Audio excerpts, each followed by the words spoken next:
আসসালামু আলাইকুম রহমতুল্লাহি বরকাতুহু। প্রিয় দেশবাসী, সম্মানিত দিনী ভাই ও বোন, আপনারা জানেন আসিফকে ফাউন্ডেশনের পক্ষ থেকে একটি ভিডিওর মাধ্যমে আমরা আপনাদেরকে একটি প্রতিশ্রুতি দিয়েছিলাম, সমাজের হয়তো দরিদ্র গরিব অসহায় মানুষদের পাশে দাঁড়ানোর চেষ্টা করব। আলহামদুলিল্লাহ, সেই প্রতিশ্রুতির একটি অংশ হিসেবে আমরা এসেছি গাইবান্ধা জেলার গোবিন্দগঞ্জ থানার বিশ্বনাথপুর গ্রাম। আমরা এসেছি এই মাটির পাশে দাঁড়াতে। ইনি এতটা হত দরিদ্র অসহায় গরিব মানুষ, দীর্ঘ কয়েক বছর আগে তার স্বামী মারা গিয়েছে। বুঝতে পারছেন যে স্বামীটি মারা গেলে তার কি অবস্থা হয়। তার ইনকামের কোনো সোর্স নেই, টাকা উপার্জনের কোনো সোর্স নেই, তিনি ঠিক মতো খাইতে পারেন না, তার থাকার কোনো সুব্যবস্থা নেই।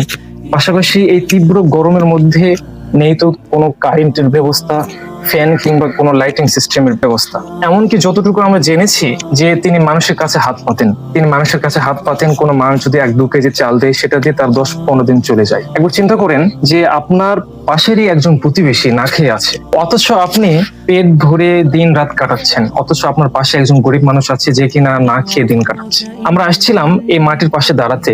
তিনি এতটাই দরিদ্র অসহায় মানুষ, মাজলুম মানুষ, বিধবা মানুষ।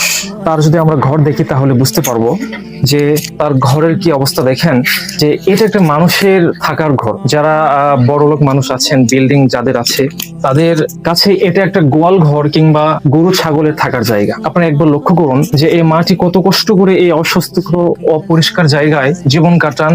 এক কথা, তার স্বামী না থাকলে যেভাবে জীবন কাটাতে হয়।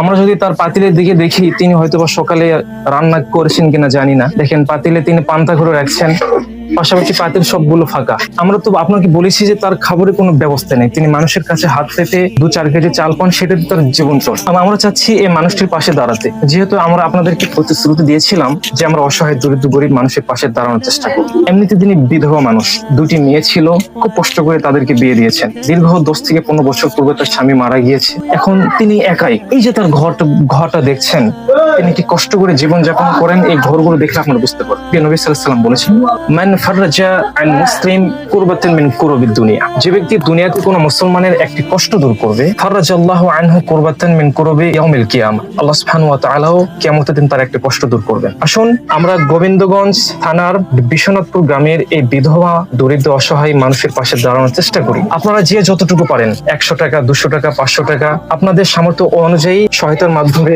আপনারা তাকে একটি সচ্ছলতা দান করবেন। ইনশাআল্লাহ আমরা সে প্রত্যাশা করছি। এবং সবশেষে একটি হাদিস দিয়ে আপনাদের কাছে আজকের এই বিধবা মায়ের পাশে দাঁড়ানোর একটা উৎসাহ দিতে চাই। সেটা হচ্ছে আল্লাহ সুবহানাহু ওয়া তাআলা আমাদের নবী সাল্লাল্লাহু আলাইহি ওয়াসাল্লামের মাধ্যমে বলেছেন, আল্লাহু আউনিল আবদ, আল্লাহ সুবহানাহু ওয়া তাআলা ওই ব্যক্তিকে ততক্ষণ সাহায্য করেন মা কানাল আবদু ফি আখিহি, যতক্ষণ সে তার কোনো মুসলিম ভাই বোনকে সাহায্য করতে থাকে। সম্মানিত প্রিয় দিনী ভাই, যদি আমরা বাইরে যাই, দেখেন তার এই তীব্র গরমের মধ্যে আমি থাকতে পারছি না, তাহলে চিন্তা